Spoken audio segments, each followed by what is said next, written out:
এখন একটু রেসিপি করছি কাতলা মাছের মাথা দিয়ে মুগ ডালের রেসিপিটা। মাথাটা ভেজে নিয়েছিলাম, এর মধ্যে তেল গরম হয়ে গেছে, গোটা জিরে দিয়ে দিলাম, হয়ে গেছে একটা তেজপাতা দিয়ে দেবো, কাঁচা লঙ্কা ফাটিয়ে দিয়ে দিলাম, আদা দিয়েছিলাম, কুচিয়ে দিয়েছিলাম আদা দিয়ে ভালো করে দিয়ে নেবো।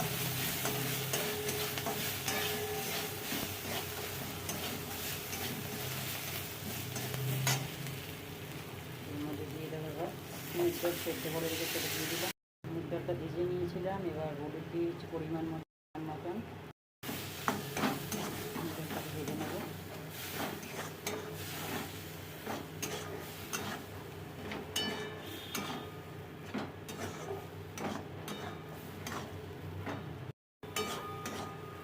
ফোড়নটা দিয়ে ভালো করে মুগ ডালটাকে ভেজে নিয়েছিলাম, এবার আমি জল দিয়ে দেবো। এর মধ্যে জল দিয়ে দিয়েছি, চাপা দিয়ে দিলাম, ফুটে এলে মাছের মাথায় ভেজে রেখেছি এটা দিয়ে দেবো।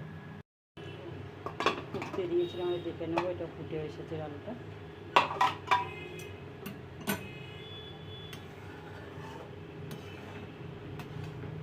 ফুটে এসেছে, এবার আমি মাথা রেখেছি আগে থাকতে কাতলা মাছের মাথা, সেটা দিয়ে দেবো।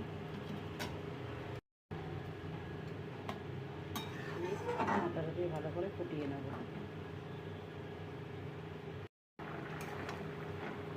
ফুটে গেছে, ডালটা কমপ্লিট হয়ে গেছে, কাতলা মাছের মাথা দিয়ে মুগ ডাল রেসিপি।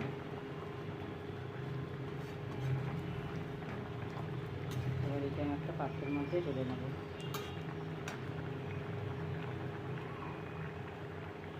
ঢেলে নিয়েছি পাত্রের মধ্যে, এটা কমপ্লিট হয়ে গেল ডালটা।